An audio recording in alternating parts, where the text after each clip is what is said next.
Okay. CC? Yeah, that's No, fine. not much else, right? CC and Edith. Edith, all right. Ooh. Also a classic Edward pick. I like it. Yeah, last season, these are the two teams that played Edith the best.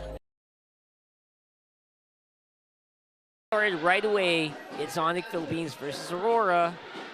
Close up. This is a very close fight, honestly. Yeah, for me, in terms of the draft, I just think I'm going to have to lean towards Aurora. I like what they have. I'm a believer in Demon Kite's Lucas. What has he been able to do? He still has a good front line to allow him that space, and that's been the kind of the secret sauce to making the Lucas jungle work. That's Edward and also Renegade here that can play that front line for him. New Demon Kite signature pick maybe coming in. Maybe. Maybe force out some bans. I mean, got forced out of the ban last game. It had a solid impact on his pool, on the way that Aurora actually played here. Yep.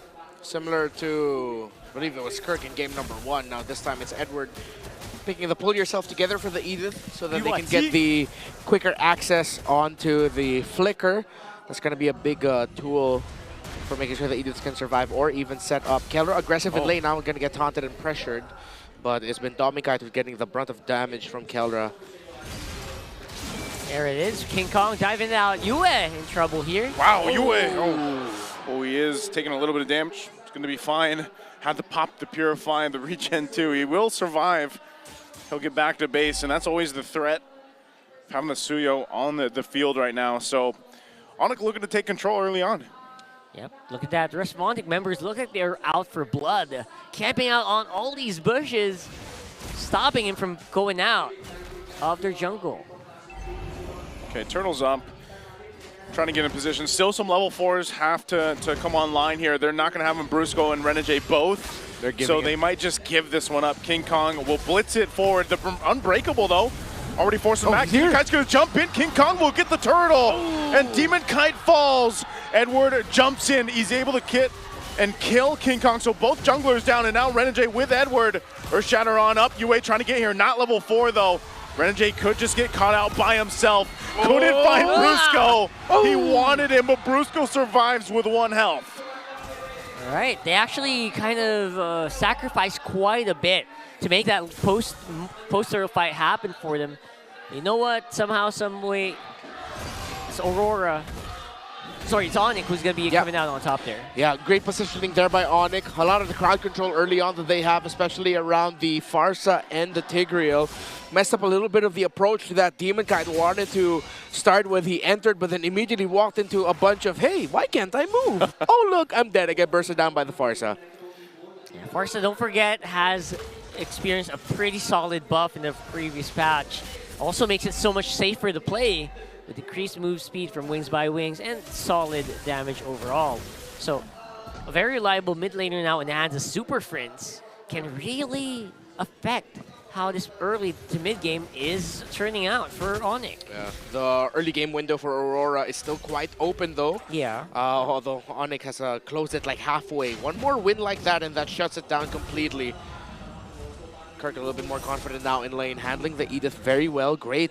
How Onic have been playing around the shrubs for a good amount of this game so far has been great. They're out-rotating Renegade and Yue right now. The early trade with Yue in the mid lane, forcing him to go back early, meant that they got a little bit more time to take control of the key shrubs in the rotation. So Onic Philippines so far have been taking control of this game very well. Yeah, it feels like they're on security mode, right? They're making sure that no one can pass through this river. No one shall check vision. And that's actually giving a lot of free space to everyone else. Turtle's up now. We'll see if Demon Kite has a better time jumping into this one. He got pretty much just blasted the last turtle. There's the flicker. Brusco jumps in with the implosion. He's going to be able to find Edward. Edward already gone. Now Rora looking to see if they still want to cap out the turtle. Kirk on the backside too. King Kong just goes in, gets the turtle under the hands. Then now Renegade on the run. Demon Kite in trouble too. Tries to get away, but Kirk will find him. Already a killing spree for Kirk. And now under the tier 2, Rora. They're in trouble. They will have to go back. They lost a whole lot of that turtle fight. Whoa, Kirk's enhanced basic attack from being able to use skill 1 locked in just in time for Demon Kite. So Demon Kite dashed out and it looked like Kirk was like, whoa, why are you connected to that, Lucas? Why is that basic attack homed in on that, Lucas? Well, that's because he was able to press it before the dash animation was committed. So yeah, what we talked about earlier, the window for the early game for Aurora has been closed. Good call right away. Once Brusco saw Edward, they acknowledged, okay, that's the major problem for us in the early game. We take it down now, and there's a high chance we win the fight. Great call by Onic. Oh, Demon Kite 1v1 with King Kong. Call here. Blasts him, but King Kong gonna be fine. I can only imagine if Demon Kite wasn't behind right now, you know, maybe he's able to pump out a little more damage, but this is definitely harder than what he went through in game 1. Yeah, more unlikely to for those solo kills to happen this time around. Feels like it's just Rora on survival mode, trying not to die to the onslaught of Onic here. Look at that. Oof, the pressure with the Fendered airstrike. They'll still maintain that tier 1 turret, but there's so much focus here on this bottom gold lane right now. So some of this, as the window is closed, it might be up to Dome and Kite. You know, farm up as much as you can, stay alive. And we hope that the Granger is able to go ahead and pop off later towards the game. But right now, Rora just has to cover so much ground that they've lost in the last 2 turtle fights. Yeah, good cut there by Onic Philippines. And now 4,000 is their gold lead. Aurora are going to have to commit a lot of big trades so that they can just level out in terms of the gold. Demon Kite already has the Sky Piercer built up. But Demon Kite is crawling back into this. For Onic Philippines, though, Super Prince has done a tremendous job so far controlling. He's not afraid to use the Feathered Airstrike to just get even more control. Zone out, force back, and it's what's keeping Aurora at bay. And what has been keeping it at bay should not be able to do that for long. Concealed. Now they have to go out. Oh, Brusco again, implosion right on the mark. Toss him in the air. Edward will be able to get away, and now Renegade is going to be the one in trouble, but Kirk jumps into the backside. Demon Kite firing off, still keeping them at bay. A jump in from King Kong. He finds the beast and takes out Demon Kite. And now it's Rora running to disengage. That's 3 for 3 in the Turtles for the Super Fam. For some reason in this game, Demon Kite's Lucas just can't really move like it used to in game number 1. Yeah, that's again because early on, they lost the window. This is one of the trade-offs with Lucas. If you don't get that early wins, snowball win, it's not going to go good for you and your team, not just the Lucas. And all the crowd control that Onic has, they've been man-marking very well. They've marked Edward as, okay, we'll start on him. We can't take him down. Next guy is Demon Kite. And look at Super Friends just adding to that point. Actually, that's true. We've been seeing a lot of TKOs in this game, right? Yeah. You're not really dead, specifically happening to Edith as well as Demon Kite, but you can't fight either. So you're forced to back off either way. Trying to hold down that midline. Hold on to a turret. This is the artillery that we see from Super Prince every time he gets his hands on that Farsa. You know, I said this at the beginning of the game. I was like, man, you know, Demon Kite, he makes me believe in the Lucas jungle. Right now, I'm eating my words because it's not looking too hot for Demon Kite in this matchup. Now 6,000 behind and almost the 9-minute mark. That is not going to be a good first Lord take or contest for Aurora. 100%. That's why I'm still a Lucas jungle hater. Of course. It's just not as consistent as you want to be. It's really good when it gets rolling. Oh, but the question is, can you get it rolling? He's going to go ahead and find multiple members from Onic. Not going to actually be able to do anything, though. So, really, Onic will just grab what they can. Lord's up here in 20 seconds. That's going to be it for that push. Now we're going to be in a little bit of a lull here, but 7,000 gold lead for Onic at a 9-minute mark. Their GPM must be off the charts right now. Yeah, King Kong's getting close to hitting level 15 around the 10-minute mark. Back to the form that we know them to have. That's right. Dominating has Onic been. After losing that game number 1, getting dominated by Aurora, they have clapped back. Ooh.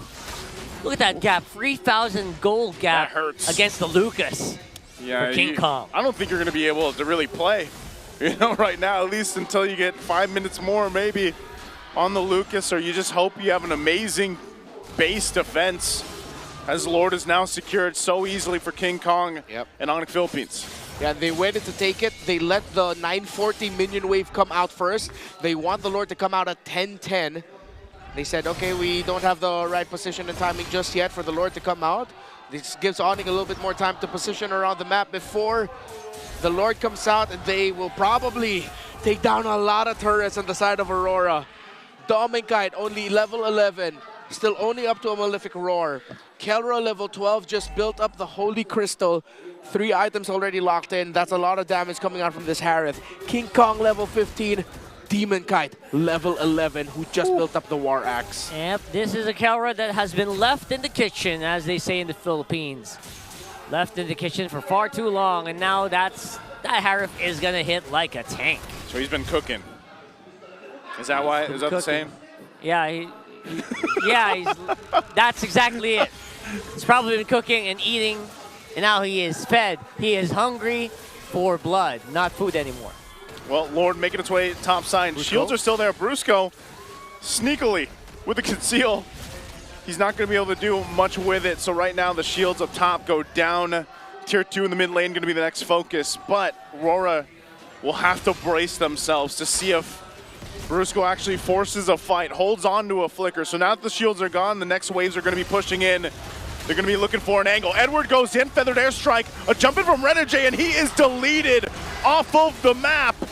He's already gone, but it's a 1-for-1 trade of Brusco and Renegade, and Rora will hold on to the base turrets. Oh, a little bit too early for that AOG. Super Prince and the Renegade popped off her ultimates at the right time. But since the AOJ wasn't targeted towards the far side, Super Prince got to deal a lot of damage there, which kept Aurora at bay, and which meant that they were able to walk away with a kill. It was a roamer for roamer trade, though. Another feathered airstrike. Prince, again, has just been a monster in this game. Even though it's 1-0 and 5, the little details, the timings of his feathered airstrike, the little pokes, the stuns that he was able to dish out, the fact that he was the reason why Demonkite got taken out in the very first big fight that we saw in this game, and it started the downfall of Demonkite from there. The monster's effect in this game, though kind of low-key, was massive. Really is. This is Super Friends that is not getting pressured as much by the opposition, basically because they can't reach him, number one. And number two, if they can't reach him, there's not really much oomph in the hits of Aurora so far. So he is actually fine. He's doing good. Here's Brusco. Again. Jumps in, Edward trying to get away though, but on the backside, Yue is already gone. Kirk, a monster already. Jump in with the Avatar of the Guardian, and now Renegade taking the brunt of the damage. Edward already gone too. Demonkite can't help with the fight. He's zoned off from it, and Demonkite goes down with Brusco able to get the kill. Lord is now up. Renegade has nowhere to go. It's Kirk all game, all day, and he'll take another kill from Renegade as he just tries to walk away. One more hit, and Kirk adds another one to the list. That was a bars nice too, damn. That's on the Philippines. We'll just have to deal with you and Dominkite, and Edward is about to come back. Can the Super Fam snap the road to 14-0? Oh, it looks like they might try to, but they're going to clear it out. Clear. Really good clear from Yue. That Sicilian starting to kick in with that damage from the Bat's impact. Ouch. Lord is up.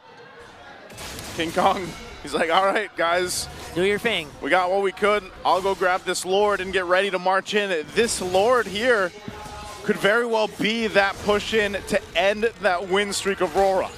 Let's have a look at that replay there. Yue was actually just demolished here, removed from the map. Renegade missing out on that AOG was actually pretty crucial as well. And Dominkite was in no position to help out.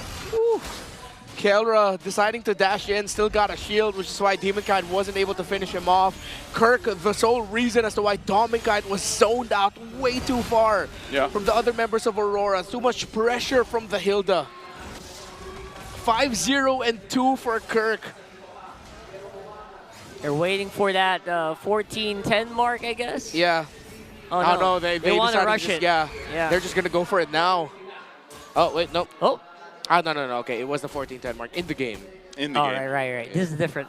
A little different. It's like a split-second difference here. Yeah. All right, so they decide to delay it as long as they can, going for that one big push.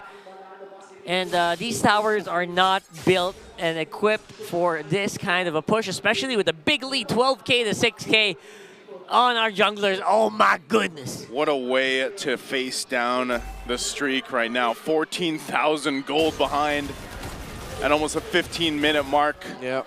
That's not the 14 you wanted if you're Aurora. You wanted the 14-0, not a 14,000 gold deficit as they get ready to defend against this Lord push. A fully locked in Onic Philippines lineup.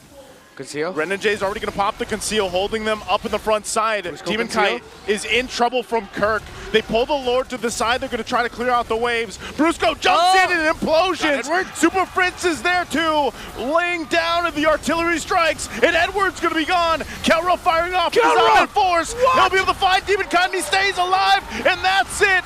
No win streak for Rora, as Onic Philippines will win the series 2-1. The streak is over.